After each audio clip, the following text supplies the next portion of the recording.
This is a Nissan LEAF 2022 and it's electric car with a range of 170 kilometers, if I'm not wrong.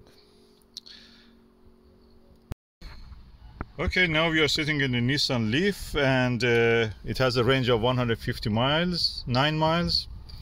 And this is all the things that you can see here, and it has all the reverse camera, everything, and this is the controls. Very simple, like anything that I've seen. So let's just put it for the drive, and that's it. We are ready to drive. So such a lovely car. I have a lovely experience of this. I feel it's nice, it's punchy, it has enough power, very comfortable, and nice air conditioning. This is one of those days, 27 degrees now. This is heat wave in the UK, and I really love this experience.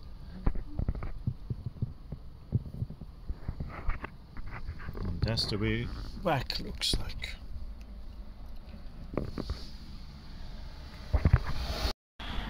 And this is dashboard. We have now used around 5 miles. This is the view from the back. As you can see, it's quite impressive and imposing on the road. I can compare it to the Renault Zoe. The Renault Zoe, of course, is slightly smaller. It has a slightly bigger range, 195, 210 or 15. And I have a video about that. This is a huge boot. Quite a leap between this and the other one, and the edge. But anyway, it gives you plenty of space, because you practically, this is the space that usually is taken by your fuel tank. You don't have a fuel tank here, it's just battery, and that is at the bottom of the thing. So they have a really good Bose infotainment audio. Lovely bags here, lovely pouches for putting your shopping in. You can also hooks for attaching the stuff. You can lay down the seats in 2, 3, which is easy by pulling this. The seat comes down. There is a huge gap, of course, and when you lay down both of the seats, you will have a big space, kind of biggish. You have to remove this shelf, of course, foot shelf. If you do that, you will have almost like a van. Of course, there is a big huge gap here. I wish that it had something like, probably this will go here to provide a shelf. I'm not sure about that. So it's quite large for the size of the car. That takes really several large suitcases. Let's sit inside and see how it is.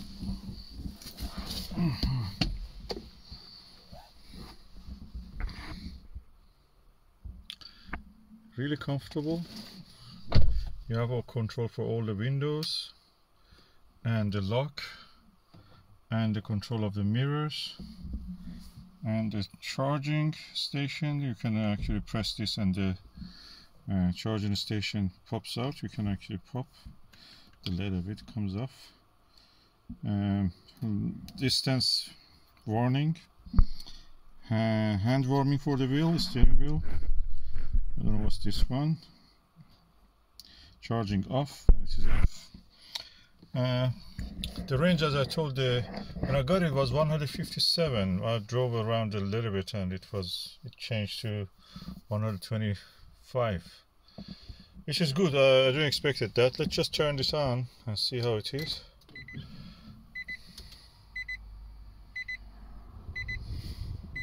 So it says to me that is a handbrake. Road with restricted access.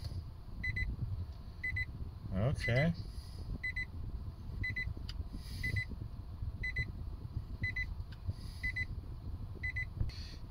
The light is telling me that the hand brake is on,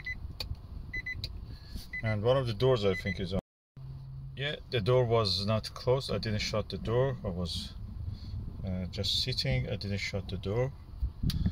It's blowing a nice air. Air condition is on, automatic, but I will just turn it off. Oh, that was on. Okay, I turn it off.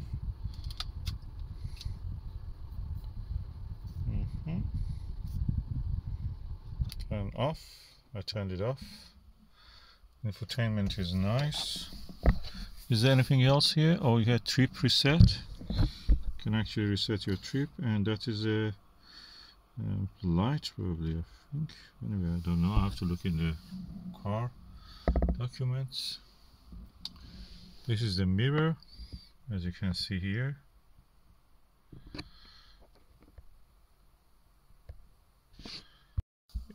On the A pillar, it has one of these speakers. Another one on this A pillar. Another one must be here. Oh yeah, that's another one. I noticed the sound is very surround. Another one here. My range at the moment is 124 miles and 75% of the battery.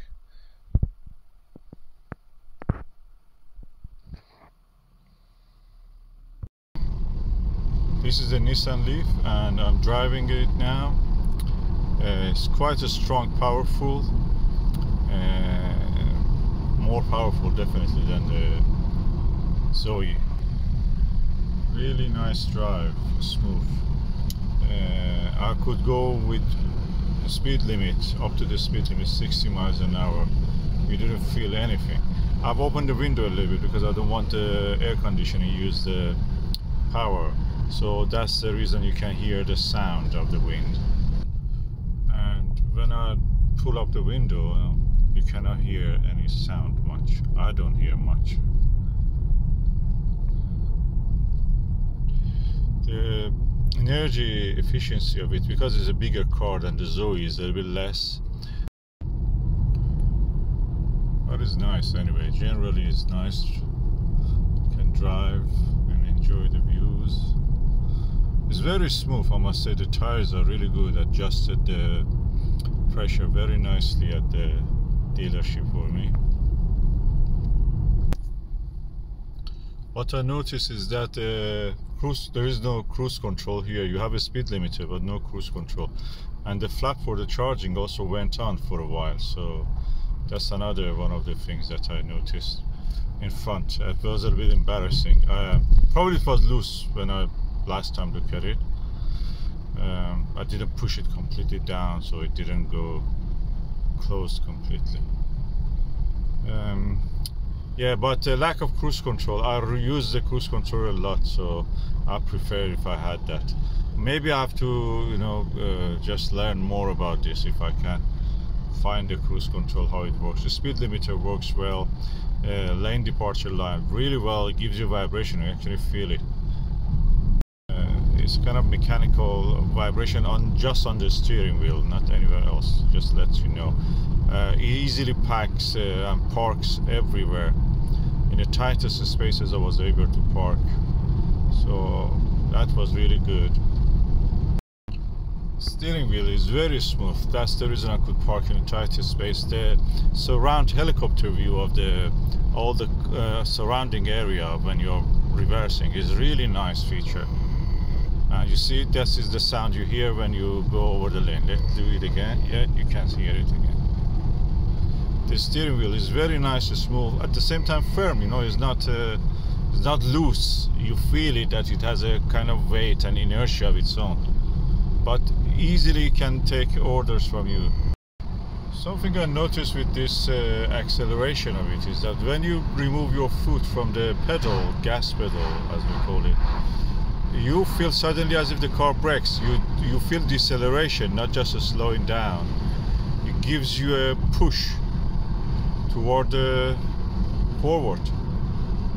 So that's quite annoying in a way. I must say I generally enjoy this. This was a minor feature that I felt that is a little bit annoying. It could be improved. I can understand it. Probably the deceleration is actually charging another electromotor, through another electromotor, the battery is back. So this is the way, I think is electrodynamo, I should say, and is charging back, giving back electric to the batteries. That's how it is. But generally it's really enjoyable. The acceleration is really punchy. You can feel the road holding, and the joy of the driving you can have with this car. And that's the Nissan LEAF 2022. So